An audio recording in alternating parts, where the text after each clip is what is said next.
Alemlerin Rabbi olan Allah Azze ve Celle'ye hamdü senalar olsun. Onun Resulü ki Cihan Güneş Efendimiz Hz. Muhammed Mustafa sallallahu aleyhi ve selleme ve onun ehli beytine salatü şerifler olsun. Bu güzel cümle günün rahmeti, bereketi, mağfireti cümlemizin ve bütün ümmeti Muhammed'in üzerine olsun. Aziz değerli kardeşlerim, bugünkü cümle vaazimiz, mevzumuz tövbe olacaktır. Biz insan olarak, beşer olarak her zaman hata edebiliriz. Yani kimliğinden asıl olmayarak. Çünkü bir münezzeh olan, Subhanallah olan Allah'tır ki bütün nöksanlıklardan münezzehtir.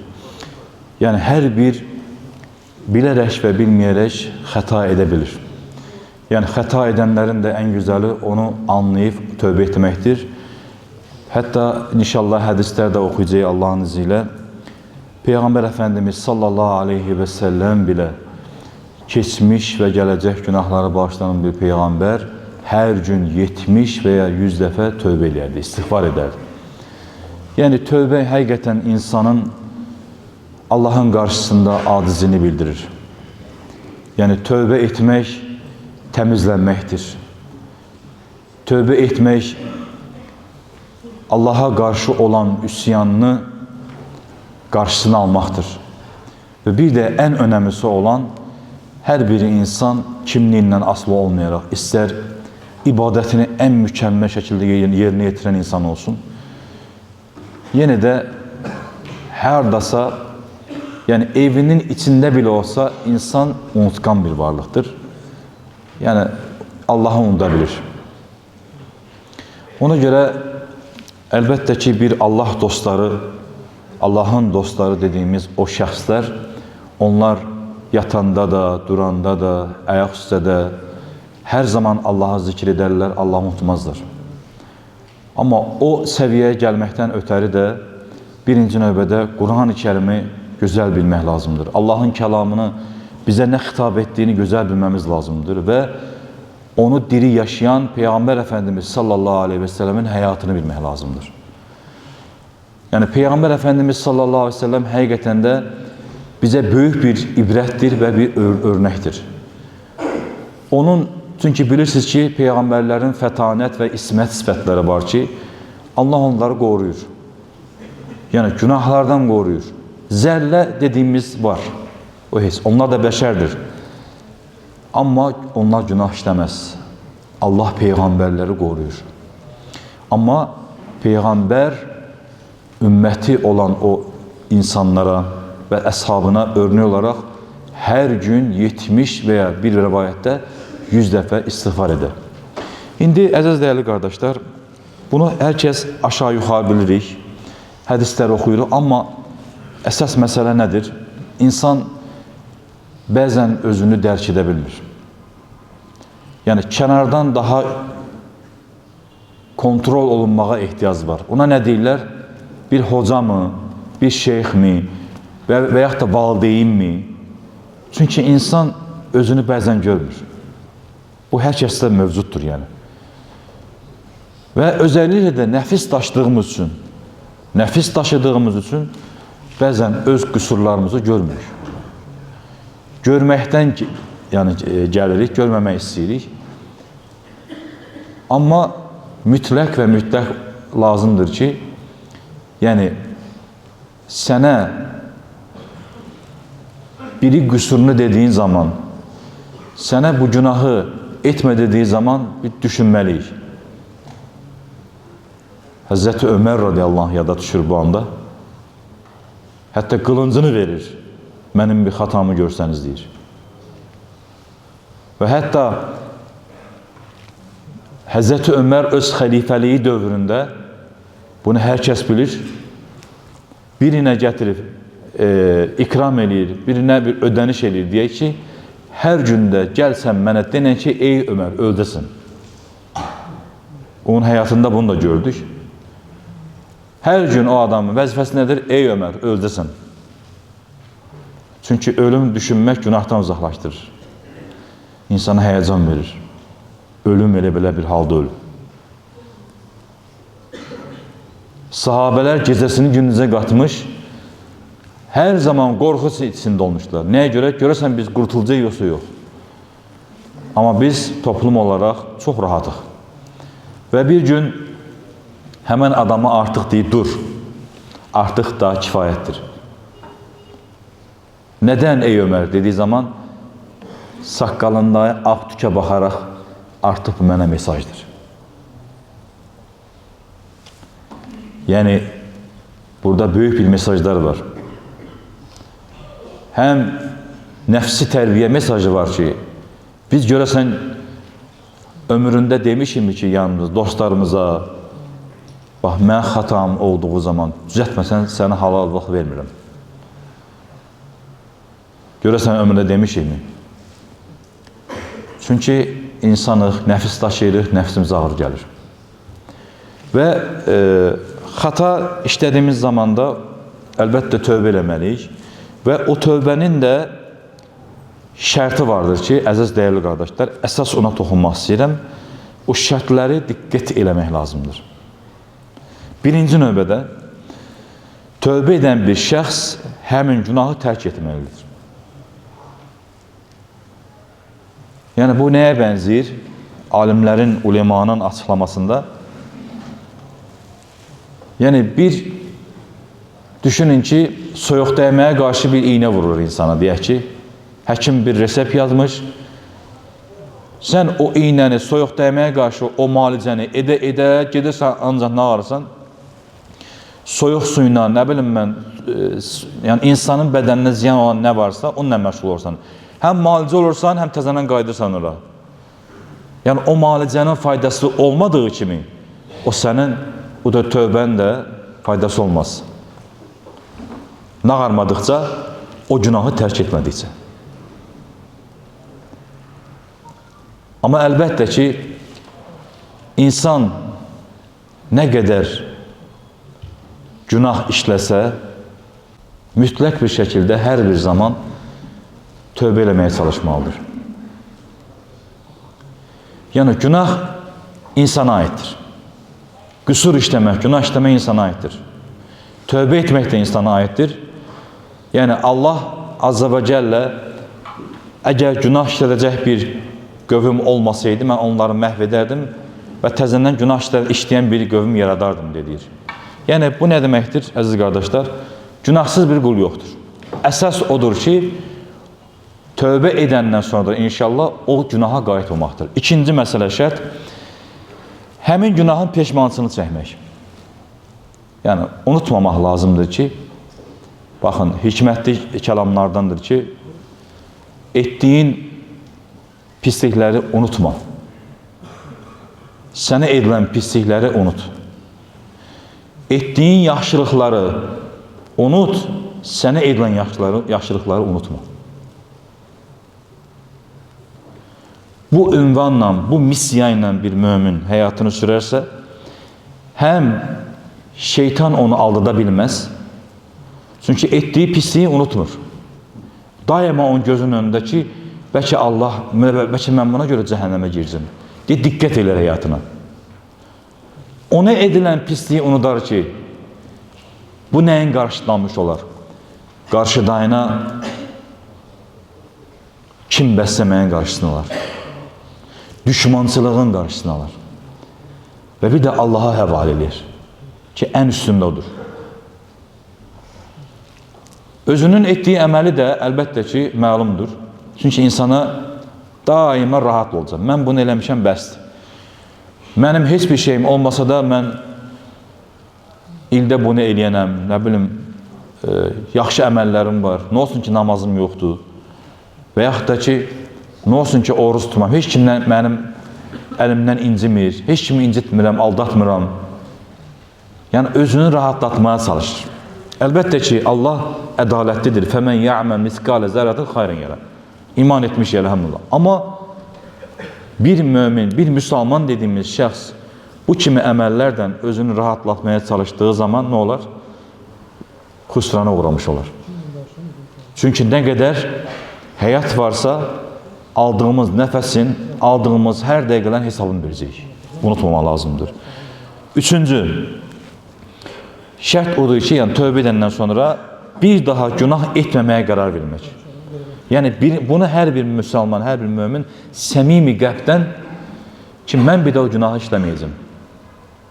Bax, bu şərtlər önəmlidir. Allah Azze və Cəllə Quran-ı Kərimin Tahrim surəsinin 8-ci ayətində Allah belə buyurur. Estağfirullah. Ya eyyuhellezine amenu tubu ilallahi tevbeten nasuha. Ey iman gətirənlər, Allaha səmimi qəlbdən bir daha günaha qayıtmamaq şərti ilə tövbə edin. Nasuh tövbə dediyimiz, səhih, nasuh, həqiqi. Allah burada həqiqi mənada sözü işlədərək Quran-ı Kərimində, yəni həqiqi tövbə dediyimiz o günaha qayıtmamaqdır. Onu işarət buyurur. Əbu Hüreyrə radiyallahu anhdan rəvayət olduğundan görə Resulullah sallallahu aleyhi və səlləm belə eşitdiyini söylədim. Vallahi mən hər gün Allahdan 70 dəfədən çox məni bağışlanmasını istəyir və tövbə edirəm. Buxari və İbn-i Macə və Tirmizdə keçən hədisdir. Yəni Allah Resulü sallallahu aleyhi və səlləm 70 dəfədən də çox tövbə edirəm. Ümmətə bir örnək Resul. Başqa bir hədisdə Əğar bin Yəsər əl-Muzəni radiyallahu anh rəvayət etdiyinə görə Resulullah sallallahu aleyhi ve sellem belə buyurdu. Ey insanlar, Allaha tövbə edin, ondan əfv istəyin, mən də hər gün 100 dəfə ona tövbə edirəm. Yəni Allah Resulü sallallahu aleyhi ve sellem günahı mı var idi? Bəzən, indi bu yaygın bir kəlmə təbii ki, təkrarçılıq kimi olmasın. Mənim ürəyim təmizdir. Yəni Peyğəmbər Əfəndimiz sallallahu aleyhi ve sellemin ürəyi təmiz deyildi mi? Və yaxud da bu boyda insanlar, müsəlmanlar namaz qılır. Bunların ürəyi təmiz deyilmi? Namaz qılırlar. Mən namaz qılmasam da, mən bu əməllərim olmasa da mənim ürəyim təmizdir. Və yaxud da ki, mən əməlim təmizdir. Yəni, bu da nədir? Əlbəttə, nəfsinin köləsi olmaqdır. Özünü yalandan, nəfsini tatmin eləmək üçün, mütmain eləmək üçün, o əməllərinə davam eləmək üçün, hansı əməllərinə? Dünyavi, nəfsani və Allahın əmirlərini yerinə yetirməmək əməllərini davam etdirmək üçün bahanələrdir.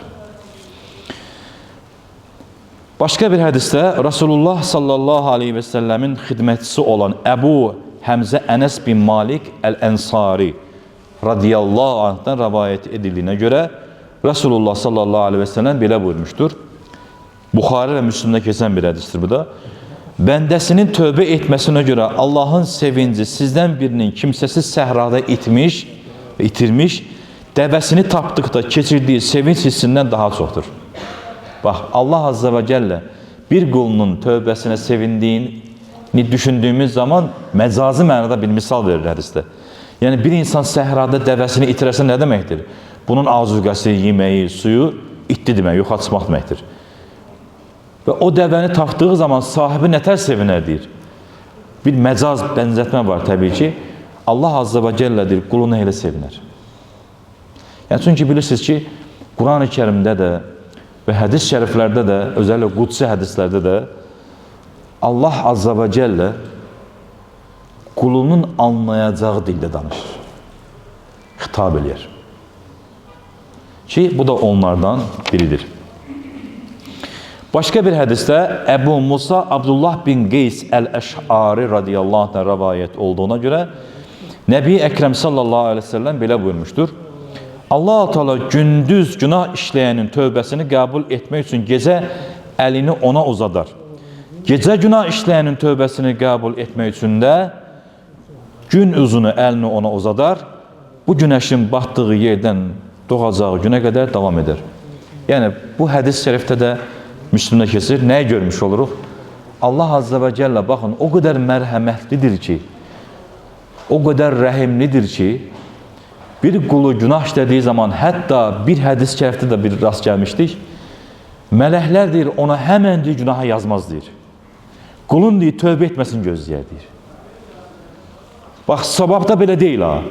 Gör, Allah nə qədər mərhəmətlidir və öz görəvli, yəni görəv verdiyi mələklərə buna belə deyək, tabiri caizsə tapşırıq vermiş. Yaxşı əməlləri həmən yazar mələklər, amma etdiyi pis əməlləri həmən yazmazlar. Gözləyərlər ki, bəlkə tövbə eləyə. Və bu da nəyi işarət verir? Allah çox mərhəmətlidir. Allah heç bir qulunun cəhənnəmə girməyi istəmir. Çox mərhəmətlidir. Ona görə hər an Allah Resulü sallallahu aleyhi ve sellem bir hədis-i şərifində nə deyir? Bir pis iş gördüyünüz zaman deyir, onun arxasınca həmən də yaxşı iş görməyə deyir, çalışın. İnsanın yəni xata etdik, yaxşı əməllərinizi artırın. İnşallah ona bir şəfaətçidir. Yəni tərəzidə, əməl tərəzisində qoy o sənin yaxşı əməllərin onu örtbasdır eləsin. Üstün gəlsin. Ona görə yaxşı əməllər etməyə çalışmaq lazımdır. Allah Resulü sallallahu aleyhi ve sellem nə deyir? O tənbəl müsəlmanlara aiddir ki, bugününlə sabahı eyni olan ziyan içindədir. Yəni, bir əməl etdin mi, ona yetinməyəcəksən. Unutma ki, bu ömür həyatı fürsəti bir dəfə verilir insana. Kimisi canınla xidmət edir bu İslama. Kimisi də malı ilə xidmət edir bu İslama. Allah nəyi verirsə onun hesabını soracaqdır. Yəni, malı olandan malın hesabını soracaqdır. Ən azından malın yoxdur, pulun yoxdur, canınla xidmət elə İslama. Ən azından bir duruşunla, əxlaqınla İslama xidmət elə. İslamın təməllərinə toxunduracaq insanlara öz əməllərinlə qarşılıq verir. Bugün gör nə qədər saldırı var yəni İslama. İslamın kurallarına, ayətlərinə dəyişdirmək istəyənlər, Quran-ı Kərimin hökmlərini öz nəfslərinə görə yorumlamaq istəyənlər nə qədərdir görün. Nə edəcəksən? Duruşunu bəlli edəcəksən. Bir müsəlman, bir mömin kimi duruşunu bəlli edəcəksən. İşte sən İslama belə xidmət edəcəksən. Və böyük də bir xidmət etmiş olursan əlbəttə ki. Sən unutma, müsəlmansan, Allahın əmirlərinə müxatabsan, Rasulullah Efendimiz sallallahu aleyhi ve sellemin sünnəsinə müxatabsan və möhtacıq. Ona görə hər bir müsəlman öz bacardığı qədər, öz sahəsində canı ilə, malı ilə İslama xidmət etməlidir ki, inşallah qurtulsun. Çünki bu dünya fürsəti insana bir dəfə verilir.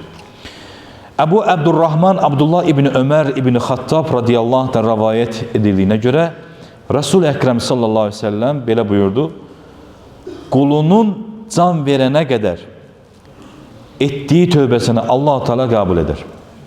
Biz hər zaman nə deyirik? Sekaratul mevt dediğimiz ölüm anı. Ölüm anı gəldiyi zaman o pərdə qalxar. İnsan hamımızın gözünün önündə qəflət pərdəsi var. Qəflət pərdəsi nədir?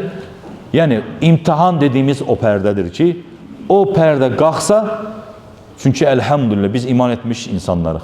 Allahın mələkləri var mı? Var. Cinlər, şeytanlar var mı? Var. Onlar görmüş olarıq. Bəli. Amma imtihan pozulmuş olar. Demək, o an nə zaman qalxar o pərdə? Ölüm anında.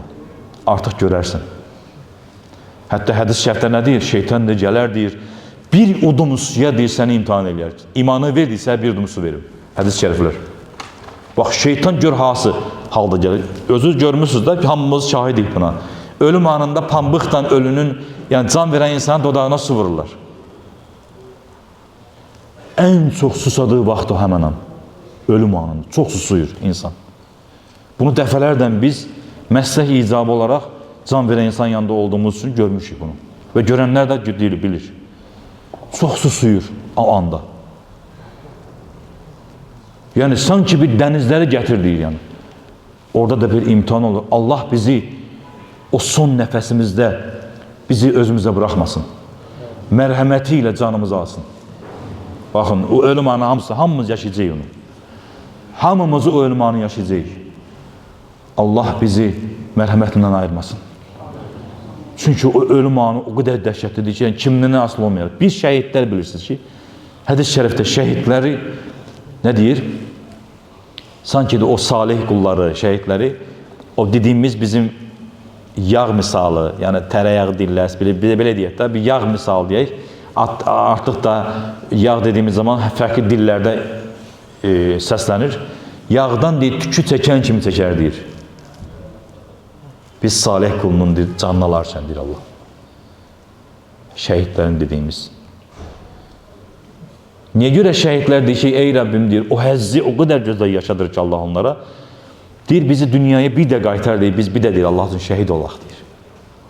Amma deyir, ölümün dəhşətini yaşayan bir insan, ölümün dəhşətini yaşayan bir insan isə bir də ölmək istəməz əsla. O ölümü yaşamaq istəməz, o can verən Allah. İndi o halda nə olur? Əlbəttə, bunu ne söylədik? İnsan çox susuyar. Yəni, edəcəyimiz hər bir şey hansısa bir əməllərə dayanır, hansısa bir mesajlara dayanır. Bəli, hədis şərifdə də keçir, şeytan deyir, bir udum su ilə gəlir imtihan edir. İmanını verir. Orada bile əl çəkmir ha. Baxın, orada bile əl çəkmir. Azılı düşmanımız deyəlim. Son nəfəsdə bile əl çəkmir. Gəlir orada bile səni qoymur ki, imanı gedəsin. Ona görə necə yaşarsınız, elə ölürsünüz. Necə ölərsiniz, elə dirilərsiniz, deyir Peyğəmbər Əfəndimiz s.ə.v. Bugün sən namazdan, niyazdan, salih əməllərdən, gözəl əməllərdən məşğul olarsansa, yaşantına görə elə dünyanı dəyişərsən inşallah. Tövbəni özünə adət halına gətirmək lazım. Nə mənədə adət halına? Yəni, daima ağzından istiğfar çıxmamalıdır. Bəzən qardaşlar deyir ki, müəllim, mən deyir, əlimə təsbih alıram, və ya da zikirmatik alıram, yolda gedirəm, deyir, nə gözəl. Dedi, bir də görsən, deyir, qəflətə dalıram, deyir, əlimdə deyir, bu, bilirsiniz da, insanın psixoloji olaraq, bəzən bir ara çıxmış deyir, belə fırlayırlardı əlindən, belə şık belə. Onlar hamısı insanın məşğuliyyətidir də, yəni əlində enerji var deyimi, artıq enerji var deyimi, onu atmış olur. Yəni, əlimə baxıram, deyir, görürəm ki, zikirmatik var və yaxud da təsbih var. O mənə deyir, nağır, zikir xatırladır. Nə gözəl. Və mən o anda ikinci sualı var. O anda nəyi mən zikir etsəm yaxşı olar müəllim? Dedim, əlbəttə ki, istiğfar çox çək. Düşünsənə, minikdə gedirsən şəhərdə, küfür də həyir. Gözün harama gedir, göz zinası, qulaq zinası. Nağarırsan, başı aşağı salırsan, əstağfurullah lazım, əstağfurullah lazım, əstağfurullah lazım. O anda ölüm gələrsə, necə ölmüş olarsan? İşte o anda, o halda ölmüş olarsın. Çünkü ölüm bilinmir harda gələcək. İşte necə yaşarsınız, elə ölürsünüz, deyir Peyğəmbər Əfəndimiz. Ona görə, əziz, dəyərli qardaşlar, tövbə hər zaman Allahın tövbə qapısı açıqdır. Yetər ki, biz qul olaraq Allah'tan üz çevirmeyin. Və bir mömin olaraq, müsəlman olaraq, mömin olaraq isə hər zaman Peyğəmbər Əfəndimiz sallallahu aleyhi ve selləmi öndər olaraq görəyin. Örnək olaraq görəyin Peyğəmbərimiz. Onun günahı mı var idi? Tövbə eləyirdi hər gün. Və son olaraq onu deyim ki, hər zaman da tövbənin də yanında biz hər zaman tövsiyemiz odur ki, Peyğəmbər Əfəndimiz sallallahu aleyhi ve sellemə salavat gətirin. Çünki Peyğəmbər Əfəndimiz sallallahu aleyhi ve sellem hədis şərifdən nə deyir? Sizin mənə gətirdiyiniz salavatı mənə çatdırır mələklər. Hədis şərif. Sizin mənə verdiyiniz salavat, yolladığınız salavatı mələklər çatdırır. Cümə günü isə dirək mənə gələr sizin salamınız. Allahümme salli ala seyyidina Muhammedin və ala əli Muhammed. Allah cümləmizi ölmədən öncə tövbə edənlərdən eyləsin. Allah cümləmizin son nəfəsini xeyirli eyləsin. Öz rəhmətindən bizləri ayırmasın. Amin.